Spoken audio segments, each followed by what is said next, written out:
Hi guys! So it is finally getting nice enough here in Alberta to be outside for a video. I mean, it's not swimming pool weather yet, but it's gonna be soon.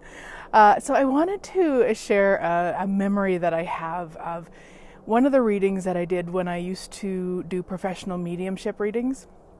And it stays with me and probably always will because it was just so freaking cool. And of course, after, I don't know, I think I did them for 10 or 12 years. So I have lots of cool stories, but this one. Anyway, so let me share it with you. So a woman came to me for a reading, and you could tell she was in a lot of distress. Somebody that she'd, loved very much had died. And right away, I connected with a young man. He gave me the energy of being her son. So, we talked about that. He gave me what he needed to for her to know that it was him. And as I used to do, again, when I used to do the readings, I would always ask them for, how are they giving their loved ones signs that they're with them? And he kept showing me a flickering light, which is often one of the ways that they let us know that they're with us. They will play with electricity really easily. And so I was talking to her about a flickering light, but he made it a little bit different. So it wasn't, and I just kept saying, he's just showing me like a light and he's flickering it, but it's not like just regular lights in your house flickering, that it's something else. And so, what I don't remember now exactly what else he gave me. And finally she just burst down in even more tears and said, I know what he's talking about. And I said, okay, well, what's he talking about? Because I was now really intrigued because it was different. And when he was alive, he was the only one who could actually fix the yard light when the bulb burnt out.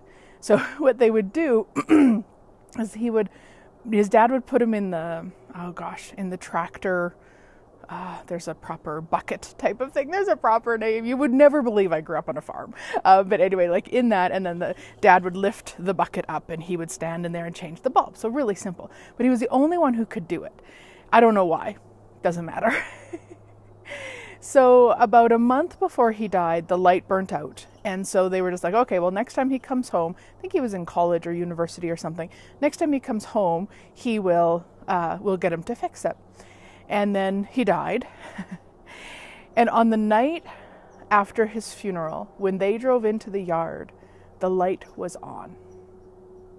Nobody had fixed the bulb, nothing, but the light was on.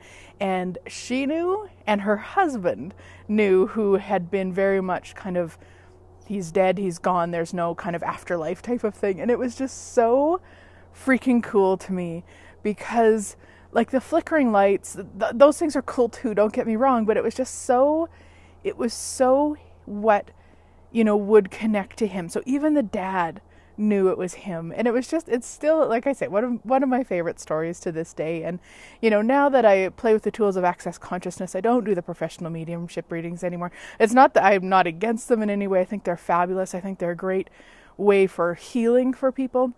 It's just that I've got so much else going on. So there's lots of mediums. You can always just Google it, find one in your area, find one somewhere else, do a session over the phone if that really lights you up. But it just came to mind. If you haven't listened to my radio show this week, it's all about what are your capacities with energies. And this is one that, talking to dead people was one that I never knew I had. And it wasn't until I started playing with energy that I tapped into this capacity. And I believe that anybody who has interest in it has the capacity. It's just that we have to get rid of and through all of the crazy points of view about it.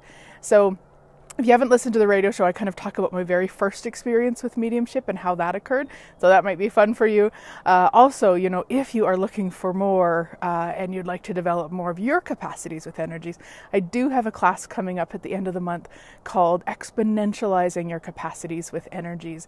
And you can either join us live stream from your house or you can join us in person at our beautiful acreage here in Sherwood Park. Well, near Sherwood Park, near Edmonton. Would love to have you come play.